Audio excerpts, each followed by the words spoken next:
Alright guys, today we're talking Fujis. This is a Fuji song. Ready or not, here I come. And this is a Fuji camera.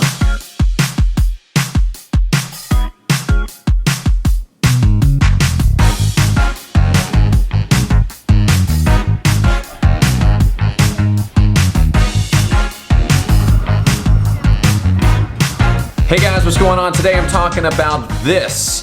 This is the Fuji X-T200. This is a sample. This is a pre-production model. I was told that I had to say this. I'm very excited to review this camera because I've been a Canon guy for a long time. I've recently moved into Panasonic. I'm shooting on my GH5. But all of my friends who are photographers love Fuji, shoot Fuji, and I was like, I want to get my hands on a Fuji. So this pre-production model is the X-T200, and it's coming at you.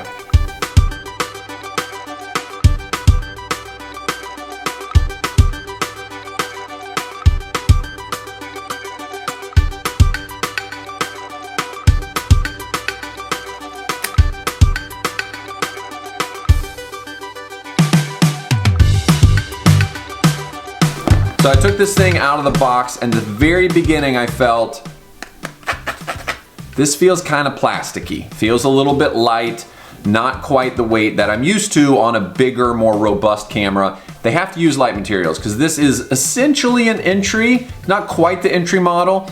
This is $799 with a different lens. This is a special lens that they sent, 35mm, which is like a 53mm equivalent. Beautiful lens, great, making some amazing shots, but it does come with a 1545 f3.5 to 5.6. But this camera is essentially for the person who says, I love my phone, but I want to be better than smartphone photography, and that's very possible with this camera. The soon-to-be released X-T200 comes in 3 different colors: dark silver, gray, and champagne gold for those who have champagne tastes. It has this big, bright, beautiful 3.5-inch LCD flip-out, fully articulating display, which is great because when you're vlogging, you want it to be, out so you can see yourself. Whoa, okay, come on, you got it. Hey, what's up? That's me, I'm talking. It's touch, it's pinch to zoom, it's swipe, all of that you're used to on the phone.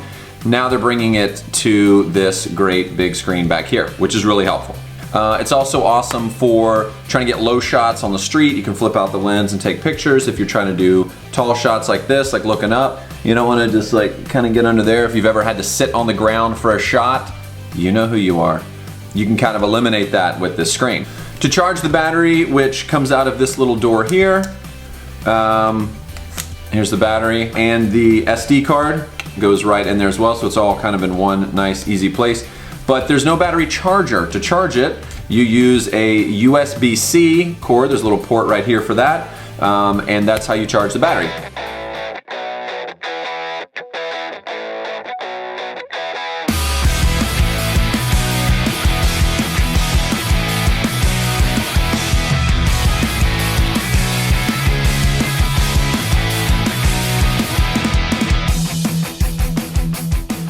I love the retro design.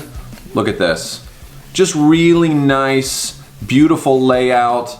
I know a lot of cameras look like this still, but boop, look at that, cool. Flash integrated.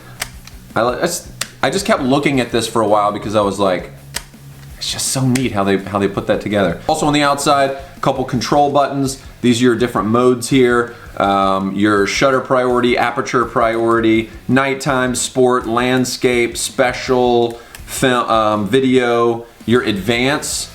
SR Plus was pretty cool because that's just, it automatically figures out what mode is best. So I kind of would play with that a little bit. It would instantly go to macro if I was trying to get a close shot. And then up at the top here, you've got this control wheel, and this controls your different film modes. Because it's Fuji and they're known for their 35mm filmic looks, you can actually adjust those in here in camera instead of doing it in post, and I like that too. All right, let's get to the brains, the guts of this thing. One of the biggest announcements for this is the 24.2 megapixel sensor that's on this camera. That's great.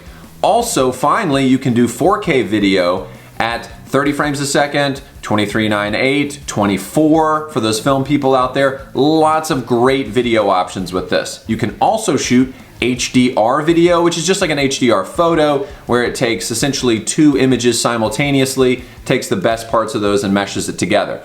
Now, this is not a film camera. What I mean by that is, like, in the same way that you use your phone to take some pictures and then maybe a short video, you're for the most part not making a movie with your phone, therefore you're also not making a movie with this. The 4K looks really good. It's a little sharp, I think. That could just be because this is a pre-pro model. Maybe that's a software thing, I don't know. But I did walk around the house pretending to be vlogging, and I really liked how easily it found my face, tracked me while I was walking around, talking, looking right at the camera, and how stable everything was. This is more like a photo camera that can take videos. That's kind of how I see that. You can also shoot 120 frames in HD, so that's pretty good. I compared it to my iPhone shooting the same, but I like that they're offering that high-speed option on this. The controls, you have so much control with this. All right, so you can adjust everything on this camera through the menu.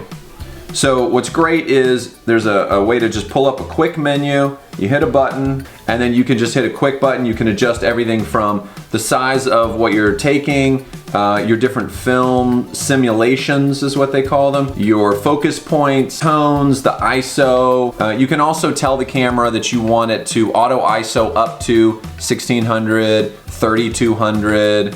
On the camera itself, you got a couple of dials here. These can adjust things like shutter speed, ISO. These are your programmable modes. These can adjust shutter speed and exposure, which is, there's a nice little meter on the side. This, like I said before, is for your film modes. And then on the back, you've got a joystick and you've got your menu button and your display button. A couple hot buttons up top, which will take you to a quick menu, and then your play and your trash and that kind of thing.